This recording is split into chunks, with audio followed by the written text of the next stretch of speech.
नमस्कार मित्रांनो. आपल्याला नेहमी काही ना काही हवं असतं. कदाचित नवीन फोन, ड्रीम जॉब, जास्त पैसा, रिलेशनशिप, सक्सेस, फॉलोअर्स किंवा एखादं मोठा गोल. आणि मग एक दिवस ती गोष्ट मिळते. सुरुवातीला खूप एक्साइटमेंट वाटतं, आनंद वाटतो, मोटिवेशन वाढतं, सतत कसं स्पेशल वाटतं. पण काही काळानंतर हीच गोष्ट नॉर्मल वाटायला लागते. आणि मग मन पुन्हा म्हणतं, आता पुढचं काय? जर असं तुमच्यासोबत झालं असेल, तर तुम्ही एकटी नाही. मॉडर्न सायकॉलॉजीमध्ये याच्याशी संबंधित एक कॉन्सेप्ट आहे, हेडॉनिक ट्रेडमिल. सोप्या भाषेत सांगायचं झालं तर, माणूस नवीन सुख, कम्फर्ट किंवा सक्सेसला हळूहळू ॲडॅप्ट होऊ लागतो. आणि काही काळानंतर जे आधी एक्साइटिंग वाटत होतं, तेच नवीन नॉर्मल बनतं.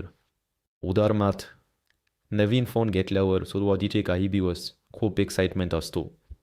पण काही आठवड्यांनी तोच फोन ऑर्डिनरी वाटू लागतो. सॅलरी वाढली तरी काही काळानंतर ही नॉर्मल वाटू शकते.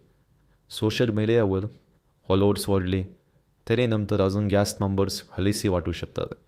म्हणजे प्रॉब्लेम सक्सेसमध्ये नाही, पण ह्युमन ब्रेन ॲडॅप्टेशनमध्ये आहे. आपला मेंदू नवीन परिस्थितीशी ॲडॅप्ट होण्यासाठी तयार झालेला आहे. हीच गोष्ट सर्वायवलसाठी युजफुल होती. कारण जर वांग्स प्रत्येकाची नंतर परमनंटली सॅटिस्फाईड झालं असतं, तर कदाचित पुढे प्रयत्न करणं कमी झालं असतं.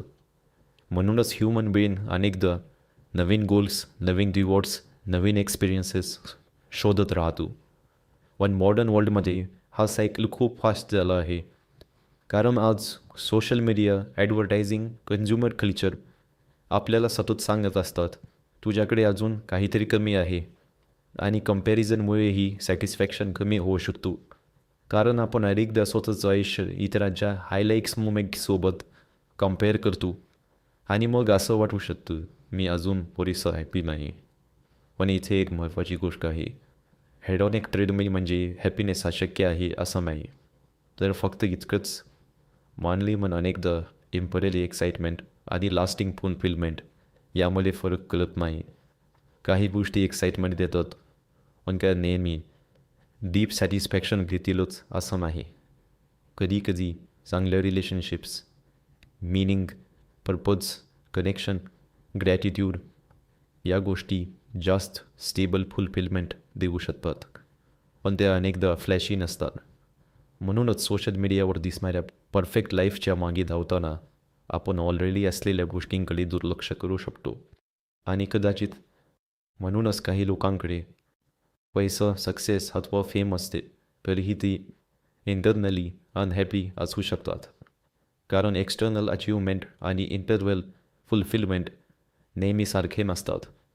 म्हणून असे नाही की आपण गोल्स ठेवायचे नाहीत का. गोल्सही महत्त्वाचे आहेत, ग्रोथसुद्धा महत्त्वाची आहे. पण कदाचित महत्त्वाची गोष्ट ही आहे, आपण सतत पुढच्या गोष्टीच्या मागे धावताना प्रेझेंट मुमेंट पूर्णपणे विसरत तर नाही ना. कारण कधीकधी मनाला फक्त आणखी नाही, तर संयम शिकण्याचीही गरज असू शकते.